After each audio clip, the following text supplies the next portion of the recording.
What up, this is Rama Screen covering movies, TV, and entertainment, and here's my review of Mission Impossible Fallout. Let's rock this. Holy smokes, I freaking love this movie. I really do. There's really no other way to say it. If you're like me and you're aching for a big action spy thriller, then Mission Impossible Fallout is like an epinephrine shot that you badly need. This is probably one of the best installments in this franchise. Tom Cruise is back in his badass stunt crazy mode. Of course, he's running again, even faster now than he's ever run before. The action sequences are so intense and so immersive that it feels like you're in the movie. What an incredible ride. Okay, so here's the story without giving spoilers away.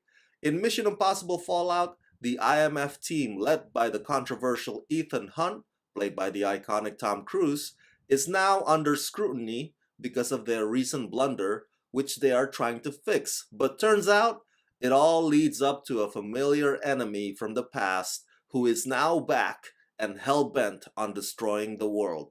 Okay, by now you would think that after so many Mission Impossible movies, that the whole nuclear weapon agenda thing would get old. But no, because guess what? Mission Impossible Fallout has found another exciting angle or another pulse-pounding way to approach this otherwise overused plot. What makes the villain here so particularly dangerous is that not only is he able to think a couple of steps ahead, but he's also driven by ideology. A man like that is too far gone, which makes IMF's task all the more difficult. There are so many moving parts in Mission Impossible Fallout, so many intricate parts, and writer-director Christopher McQuarrie is hella smart in making sure that the exchanges of who gets the upper hand happen swiftly and unexpectedly. You see, the key to these movies is coming up with the most complex, seemingly unsolvable problems where the outcome is not easily seen. And so for this one, McQuarrie has come up with that crafty problem that will make you hold your breath and grab tight onto the edge of your seats. Of course, we can't talk about a Mission Impossible movie without Tom Cruise's crazy stunts. One of which, as you know in this one, caused him literal physical injury that kind of had to shut down the production for a period of time. So while there's no scaling the tallest building, and no hanging on to a flying jumbo jet,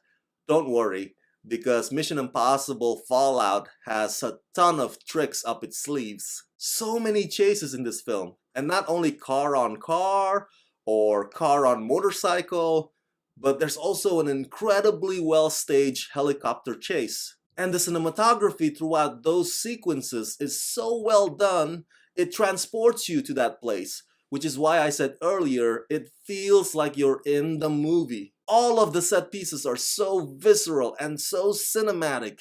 You don't need no freaking 3D. Just watch this movie on IMAX and you're good to go. Plus, Mission Impossible Fallout does a damn good job of reminding us why Tom Cruise belongs on the big screen. Now, although I did enjoy the previous installments, I had my concerns, thinking, this is supposed to be a teamwork kind of movie, right? But somehow it has become a Tom Cruise only movie, while the rest of the team members kind of just sit on the sidelines and observe. But that's not the case at all with Mission Impossible Fallout. Yes, Ethan Hunt still carries most of the burden, but at the same time, while Ethan is doing his thing, the rest of the team members are also facing their death-defying acts. And so that's absolutely cool in my book. Henry Cavill is one hell of an addition too. You've seen a tease of the bathroom fight in the trailers, right? Well, you ain't seen nothing yet. Because Henry Cavill doesn't fight like a Superman here, he fights like a beast.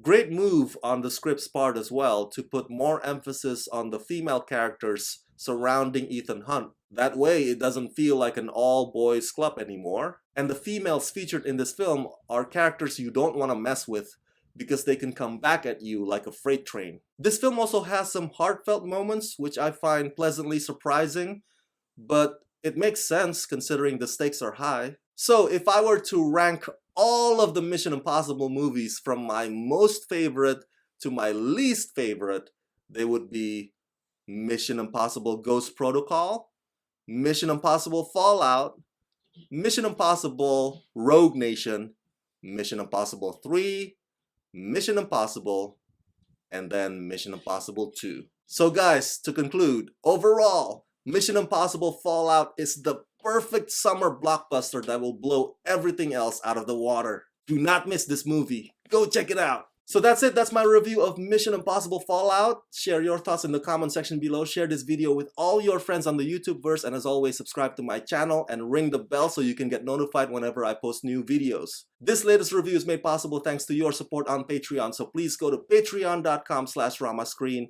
Sign up there today and become my patrons. Let's rock this.